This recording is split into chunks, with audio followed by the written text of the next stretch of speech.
So, 50 degrees in Jersey. Who did I pay off to get this done? No. So this is like a sad day. Roman Abramovich has sold Chelsea. I know people have said I look like a trucker, but I'll comment on that later. Um, Look, all things considered and put aside, with look at that. Guess who's FaceTiming right now? It's Jason. But I can't take the call right now because I'm in a real time crunch. Jason, if you see this, I'm sorry. But holy shit, Roman Abramovich is going to sell Chelsea. I didn't expect to put this long of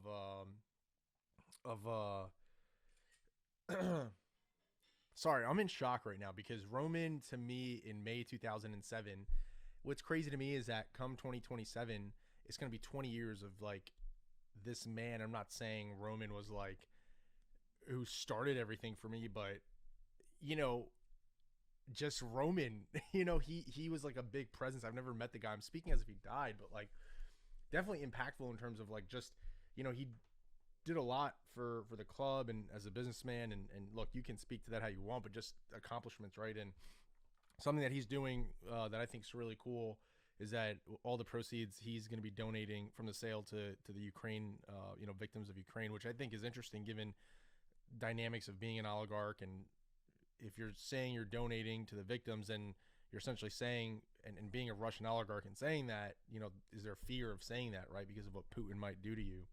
So, look, I was just going to briefly talk about this of like, hey, shit, like this guy who's owned the club and invested so much money, he's literally spent over $2 billion, sorry, pounds or euros, just into the club of his own money. He lent it as a loan to himself, but it was money that was spent on the club to invest in the training grounds, the facilities, and all that. So I was just going to talk about this briefly and just be like, hey, like it's crazy the impacts of what's happening and how it's reverberating. And he's also, I think, selling all of his houses in London too. And that's just insane to think about, like how quickly things can go from one end of a spectrum. I mean, look, granted, there's an invasion of another country happening. So it's not like this is like some small thing, right? This is a pretty real thing that's happening. That coffee was scalding hot. I didn't want to spit it out because, pause, I don't want to get my mic dirty, right? Let me burn my tongue, not ruin my $500 mic. Look, my worry is that some investment firm will buy Chelsea and they're not going to invest the way he did or sanction buyings. Like they'll look at this and just be like, oh, look, we won Champions League, sustained success. But it's like, no, it's because Abramovich ponied up, right? And so I go on We Ain't Got No History. I see this and I'm like, holy shit, like he's about to sell Chelsea. I'm like, fuck, like this is, and I thought the statement was great, that he was like, all the net proceeds from the sale are going to be donated to benefit the victims of the war in Ukraine.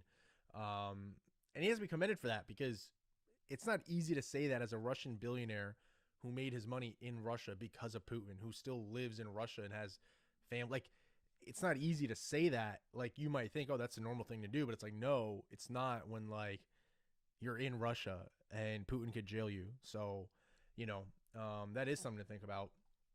And yeah, it sucks. I always wanted to go to a game. I don't know why I'm getting so emotional about this, but I'm just a huge Chelsea fan, and I love soccer. Even though like I've been in America, I mean I love soccer, and seeing that first Champions League in 2012, I remember it was like May 15th or May 7th. Oh my God, what date was it? Oh my God, hold up. I'll look at that real quickly after this, but um, against Bayern and those penalty kicks, and it was how fitting that Drogba is the one to do it and win it for us. And then again in 2021, just fantastic. I mean, truly uh, insane that we were, you know, yeah, I really just hope that the next owners don't suck. I really don't have anything to say to that. I'm still shocked. Like literally, I'm just stuttering. I'm trying to talk about this, but I can't. But um, this is what I want to see quickly. Yeah, 2011. Yo, why are people doing this to me? Why are you guys doing this to me? Also, I will go to my grave the saying that Barcelona stole Chelsea of their title, of their UEFA title in 2009, 2008, 2009. Actually, no, sorry, it was the 07-08 season because 09 Chelsea lost to Man U. I don't know why this happens. Every time I record, share my screen, it just gets dumb slow. I don't know why. I don't know what they have against me, but UEFA.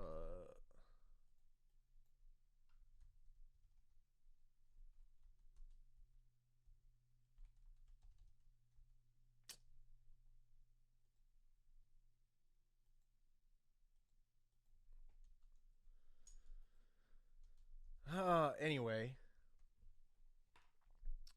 this is going to happen eventually. There you go. There you go. May 19th. What a day. What a day. What a day. What a day. But anyway, yeah. So Roman, it will be sad to see you go. I've literally been rambling and mumbling about Roman Abramovich for 6 minutes, but just goes to show you that we'll see what else happens because he's not the only. And you know what's interesting? What if Mikhail Prokhorov still owned the Nets? That would have been really interesting to see what happens. And you know, I mean, would he have sold? And who would have known? Who knows what would have happened, right? But something I really wanted to talk about, and I'll be brief on this, is the NBA put out their top 75 greatest list. And I just want to say that list is absolutely garbage because while everyone on there is deserving and all that's great, you know who wasn't on that goddamn list was Dwight Howard, Vince Carter, T-Mac. I don't want to hear from you. You are not allowed to be a commentator, an NBA writer, whatever, if you do not have Tracy McGrady, Vince Carter, and Dwight Howard. Like, how do you not have Vince Carter and Tracy? You know, Kobe always said how T-Mac was the toughest guard. He's like, T-Mac was me, but he was 6'9".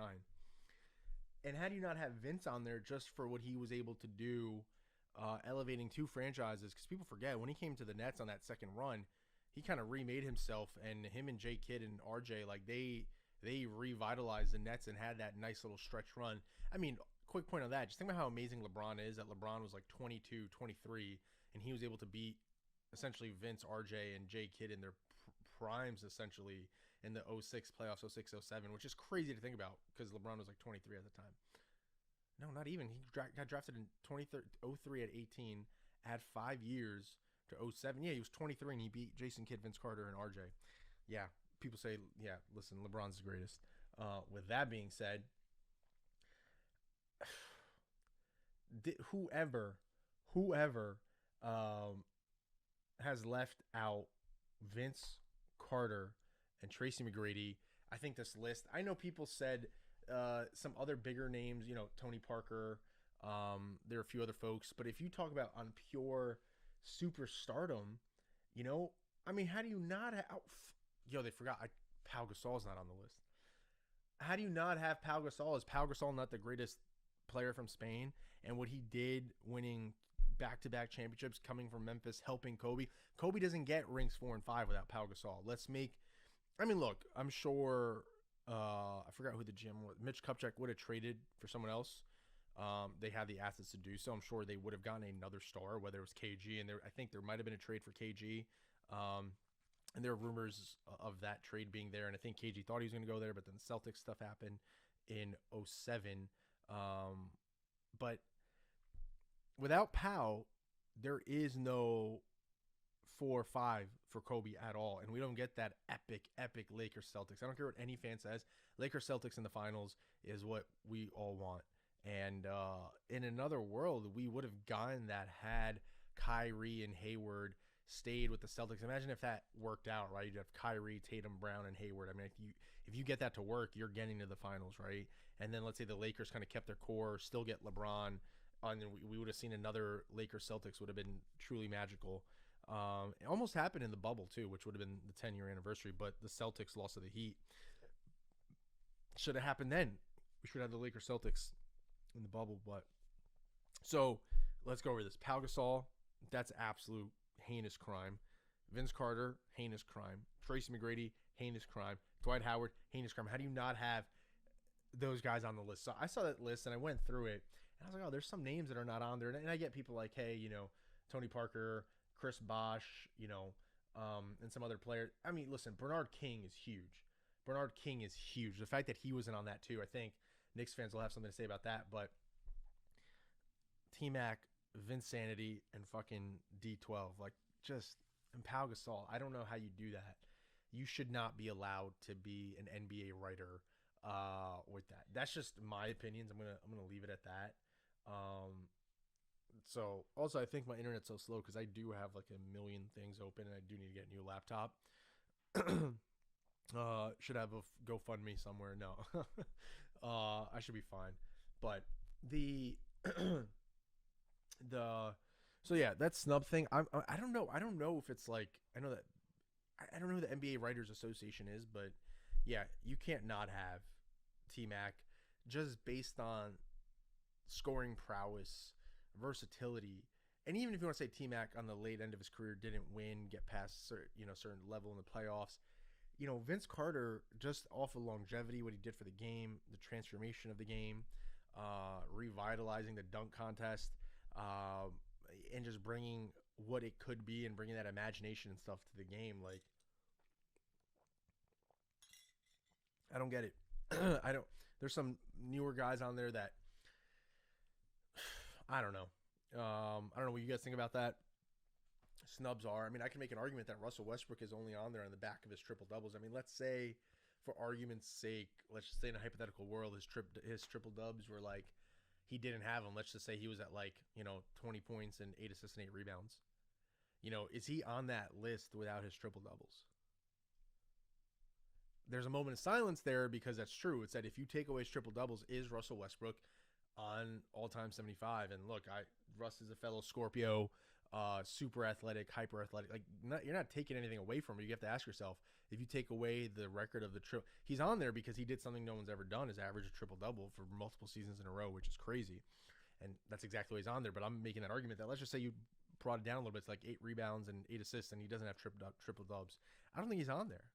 He hasn't won a ring, can't shoot free throws, can't shoot threes, and it's like, what have you done? And then, look, you can make that argument towards T-Mac and Vince, but I'd say what T-Mac and Vince brought to the game has been more influential than what Russ has brought, in my opinion.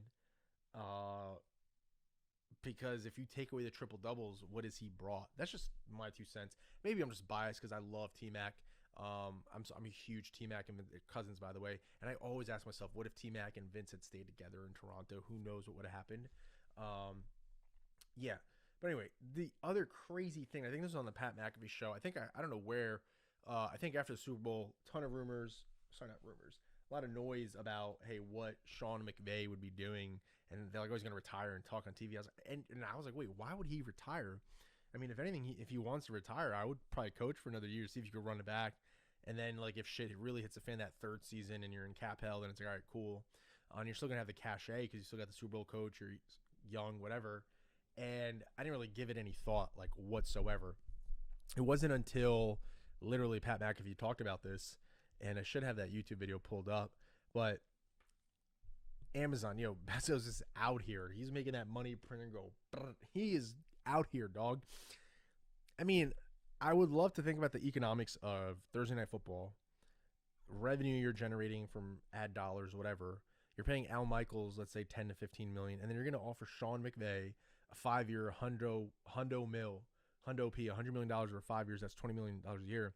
I don't know what the NFL. First of all, sorry, they're paying the NFL an obscene amount of money for Thursday Night Football, right? Because they want to get it on Amazon. They want to make Amazon Prime work. One thing I don't know why they haven't tried to make the GUI and the user interface for Amazon Prime better, because it's like, hey, if you want to make it like you want to drive traffic there, and we get it, you're buying rights, you're getting all these like people to come and be commentators, and they almost got Troy Aikman. I understand all that, but then why not invest in the user interface and make the product a little bit better? So there is that. The math that I want to do, I'm going to try to see, because I think these deals are public, is how much did Amazon pay for rights for Thursday Night Football? That's one, because that's like initial investment, right there. That's your upfront. let's say that's $1 billion or something. I don't know how many years or whatever they're for the rights. The NFL is printing money because these are all rights, right? These are all licenses. This is not perpetuity ownership. It's like, hey, we'll give you rights to stream these games on Thursday night for like $5 billion for 3 years. It's crazy what they can charge because they know the product is so strong on the field, and that's what drives player salaries and franchise values and what have you. But so you have that. You have what they're paying on your talent, and then forget their traditional operating expenses that are fixed in nature, right? So just think about production equipment, streaming equipment, physical equipment, hardware, actual staff, assistant producers, directors, DPs, your pulleys. I mean, there's focus pullers. I mean, they probably have so many random people on a production. I mean, I would know, right? You got your supervisors, you got people up in the booth. It's probably a very expensive operation. And like Amazon long term, they're, hey, let's reinvest cash into the business. But is this in their yeah, you know what? I might do this on an episode of Finance Musings. I might just like break down Amazon and then the NFL relationship, because like it's really interesting now. Like now that I talk about it to you guys, I'm like, wait, how do they break this out anywhere? I've never like really broken out like their filings and ripped it apart. I don't know how much they disclose. I mean, you might have to piece it together from like earnings releases and press releases and news runs, but which is all well and good. But yeah, Sean McVay, I feel like he can get this offered next year if he wants to. 2 years from now, 3 years from now, 4 years from now, 5 years from now. He's pretty much set. He's 36, 37, so that's where I aspire to be in a few years. Commanding 5-year, 5-year hundo mil contracts. That would be savage. Sean, I will be reaching out to you whenever I do launch my fund. Would love to talk to your business manager and, potentially having you invest maybe $500,000 to $1 million into my yet to be announced and undisclosed fund.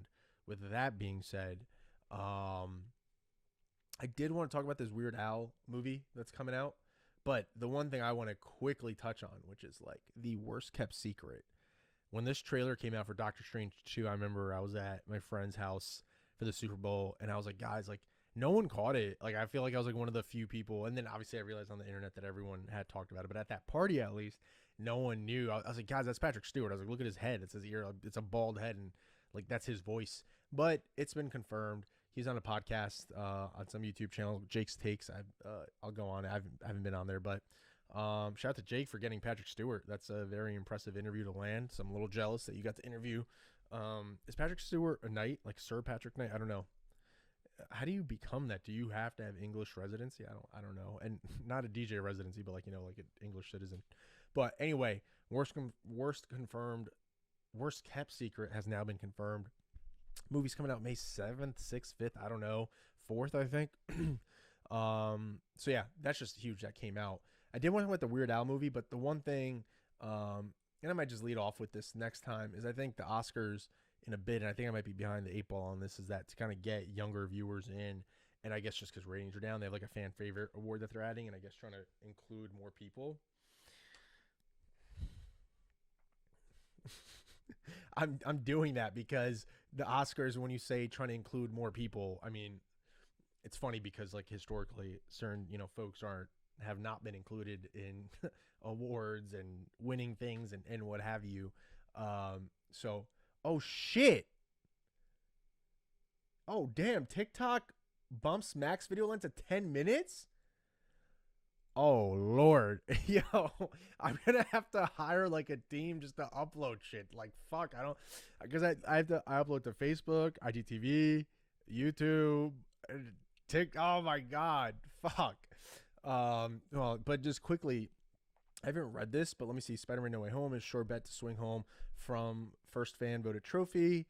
Industry watchers revealing top 10 leaderboard.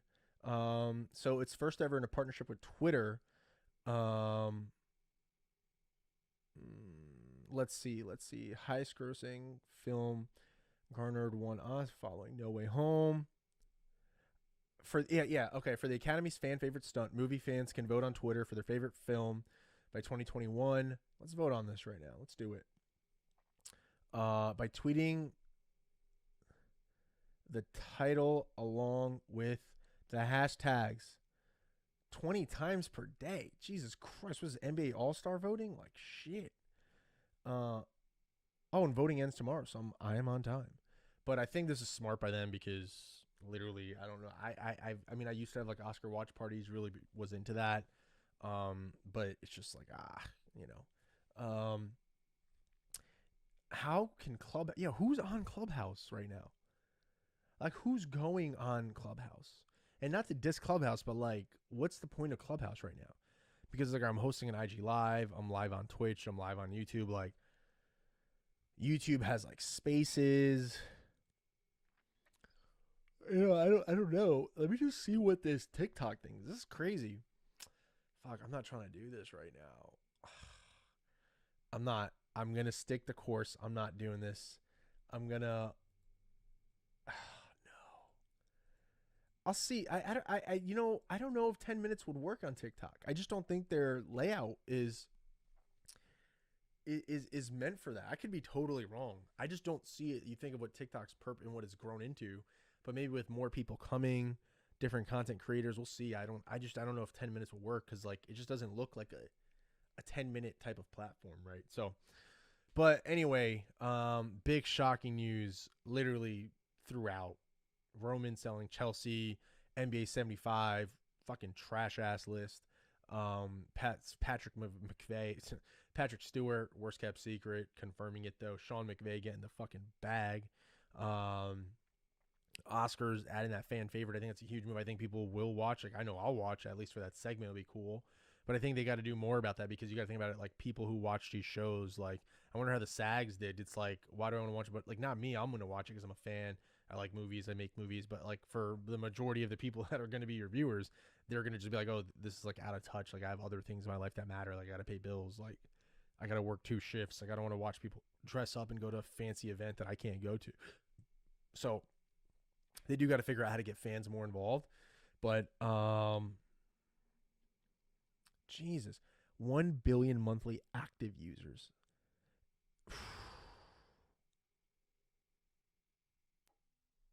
Wow, wow, wow, wow, wow. And TikTok is now equipped to further encroach on YouTube's main turf. Uh-oh. Yo, TikTok and YouTube, dog. Let's go.